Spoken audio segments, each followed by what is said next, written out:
Hi guys, बऱ्याच दिवसानंतर आम्ही निघालो मालवणी प्रकारची मच्छी खायला ठाण्यातील फक्त मालवणी रेस्टॉरंटमध्ये. हॉटेलचा दरवाजा उघडताच हॉटेलचं इंटिरियर बघून असं वाटलं जसे की डायरेक्ट गोव्यातच पोहोचलोय. हा भला मोठा वेल मासा हॉटेलमध्ये अडकवला होता. हॉटेलचं इंटिरियर बघून हॉटेलच्या एकदम प्रेमातच पडलो.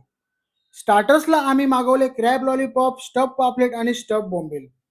क्रॅब लॉलीपॉपचा एक चाव घेताच मी डायरेक्ट ढगात. क्रॅब लॉलीपॉपची चव एक नंबर होती, फुल जबरदस्त.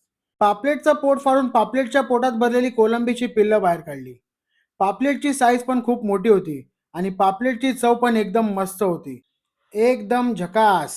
एवढ्यात काय आपलं पोट भरलं नाही म्हणून आपण सुरमई थाळी आणि खेकडा थाळी पण मागवली. ह्यांच्याकडे विविध प्रकारच्या थाळ्या अवेलेबल आहेत. खेकडा थाळी येताच खेकड्याची साईज बघून मी एकदम खुश झालो. आपल्याला काही खेकडा तोडायला पकडीची गरज लागत नाही, आपले दातच काफी आहेत. खेकडा थाळी खाऊन झाल्यावर सुरमई थाळी आली.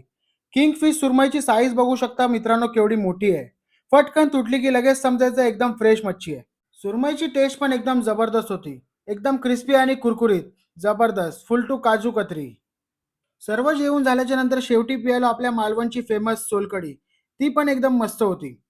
एवढं सर्व खाऊन पिऊन आपलं काय पोट भरलं नाही म्हणून आम्ही शेवटी स्वीट डिश म्हणून मागवले साजूक तुपातले मोदक. मोदक एकदम गरमागरम साजूक तुपातले होते आणि मोदकची चव पण एकदम सुंदर होती.